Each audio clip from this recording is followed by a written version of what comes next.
Ciao ragazzi, io sono Riccardo, bentornati nel mio canale YouTube e nel mio garage.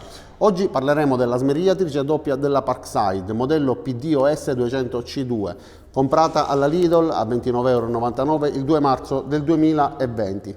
È una smerigliatrice con due mole abrasive di grana diversa, la sto utilizzando già appunto da quando l'ho comprata e sinceramente si sta comportando bene. Ero in dubbio se recensirlo o meno perché l'ho acquistata per utilizzarla nel mio garage, sottovalutavo questo tipo di recensione, mi sembrava una molettina economica, essendo costata 29,90 €, temevo che potesse avere alcuni difetti. In realtà la prima vibrava così tanto che sul mio banco di lavoro si muoveva un po' tutto, quindi ho fatto il reso e ne ho preso un'altra. Questa invece funziona davvero bene, quindi se l'avete comprata e se la vostra presenta molte vibrazioni non dovrebbe farla.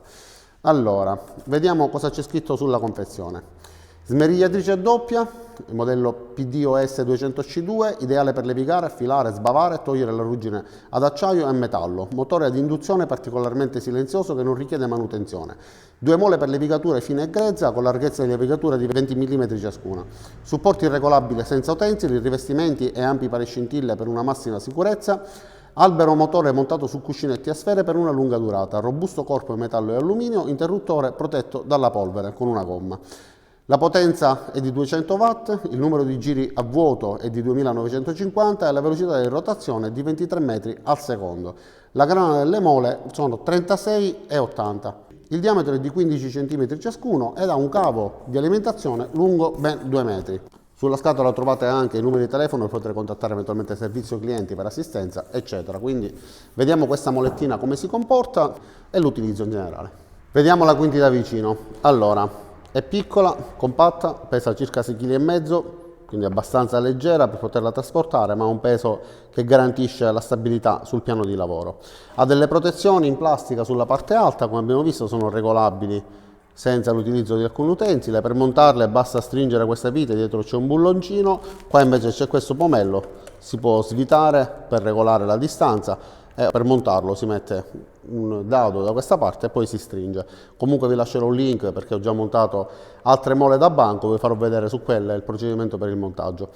Allora, come abbiamo detto è piccola e compatta, il motore è a induzione quindi è molto silenziosa, emette 80 decibel, ha dei fori passanti sulla base con delle gommine che assorbono le vibrazioni.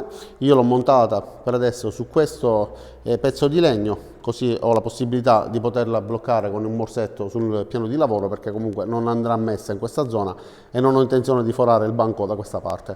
Purtroppo è ridotto, quindi un minimo di vibrazioni ci saranno perché i piedini sono quasi fuori, però nonostante tutto lo lascio così per farvi vedere che anche in questa condizione di difficoltà la molettina si comporta bene, vibrando poco ed emettendo pochissimo rumore.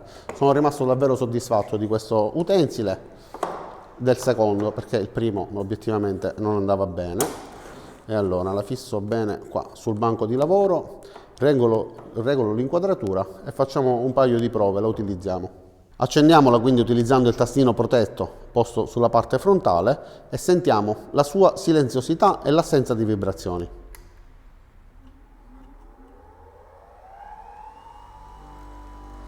Emette appena un fruscio, secondo me sono addirittura meno di 80 decibel. Adesso questo pezzo di legno che io sto utilizzando, come vedete, non è molto stabile perché avrebbe bisogno di due morsetti, quindi ha un minimo di vibrazioni, ma se la tengo con la mano sulla parte bassa diventa ulteriormente silenziosa. Spegnendola, l'albero su cuscinetti consente ancora una rotazione silenziosissima delle due mole. Questa è la mola per sgrossare, quindi quella da 36, questa invece è quella grana 80 che serve a rifinire. Io oggi ho realizzato questo scalpello e ho realizzato, per fare una prova, questa affilatura che posso garantirvi che funziona. Purtroppo scusate il dito ferito, ma mi è scivolato e mi sono ferito. Allora facciamo una prova, proviamo ad affilare questo metallo da questa parte. Inizierò con una ripresa normale, dopodiché accelererò la ripresa e vi farò vedere il risultato finale.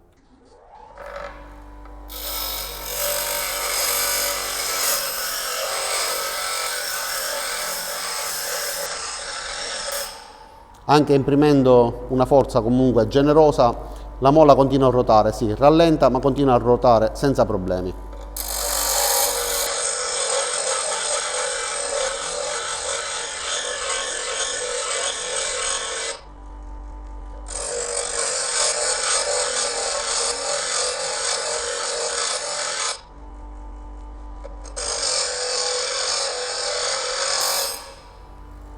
Ok, adesso definiamo la filatura con la grana più sottile.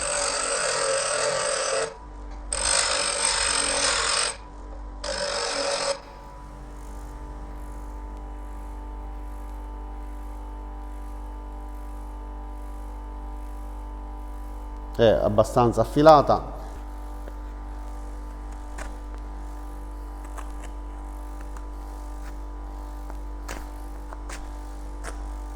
Vabbè, non è uno scalpello ovviamente, però come vedete la filatura appena realizzata riesce a rimuovere il legno, quindi facendolo bene, voi che sicuramente siete più bravi di me, riuscirete a ottenere delle affilature migliori. Però come sentite riesco a parlare tranquillamente nonostante l'utensile sia acceso, e devo ammettere che obiettivamente funziona e riesce a ruotare bene anche con una generosa pressione del pezzo. Per fermarla bisogna veramente esagerare ed imprimere una forza superiore a quella che si utilizza quando si va a molare qualcosa. Vi faccio vedere la sua resistenza.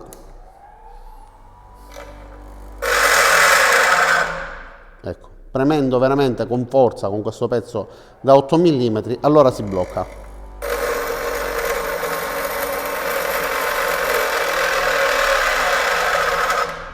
Ma ho fatto davvero tantissima forza e comunque il motore non va in protezione, si blocca e ricomincia a ruotare tranquillamente. È un motore a induzione che riprende la sua rotazione, quindi ci permette di lavorare anche dopo che si è bloccata. E allora ragazzi, io ho finito con questo video. Effettivamente, come ho detto all'inizio del video, fare una recensione di una semplice mola da banco non è facile perché c'è poco da dire. Se presenta difetti come la prima, e allora ovviamente uno va a rimarcare i difetti, mi metto in guardia di quello che non mi piace, ma questa, dopo aver fatto il reso e aver preso questo modello, funziona benissimo. Il motore sì, si è riscaldato leggermente, una temperatura leggermente più elevata della temperatura della mia mano, quindi un surriscaldamento comunque è ridotto, c'è ma è ridotto. Per il resto funziona bene, è riuscito a realizzare questo scalpello, queste altre filature che funzionano benissimo, testimonia il mio dito. Quindi cosa dire, se vi interessava, eravate curiosi di sapere come funzionava, io ci metto la mia faccia, vi dico che questo utensile funziona bene, ha solamente 200 watt, ma per l'utilizzo hobbistico e non solo, secondo me va bene, perché comunque anche il professionista, se deve limare un pezzo di ferro, sa meglio di me che non deve imprimere molta forza, ma deve fare lavorare l'utensile. Anzi, ho dimenticato di dirvi una cosa che già sicuramente saprete, però possibilmente a qualcuno sfugge: gli utensili si utilizzano facendo raggiungere allo stesso utensile il numero massimo di giri, dopodiché poggiando il pezzo. Quindi per limare un pezzo, lo faccio senza guanti a distanza, non va acceso e poggiato, ma va acceso, si attende che l'utensile raggiunga il massimo della sua velocità, dopodiché si può utilizzare. Come vedete, se non è fissato si muove, va in giro per il bancone. Dopo che ha raggiunto la sua massima velocità, come per i trapani, per le smerigliatrici eccetera, allora si può appoggiare il pezzo e si può utilizzare. Detto questo, non mi resta che salutarvi, ringraziarvi di aver visto questo video fino in fondo e invitarvi ad iscrivervi al mio canale, cliccare anche sulla campanella qua giù e basta, vi do appuntamento a tutti i miei prossimi video. Ciao da Riccardo e a presto!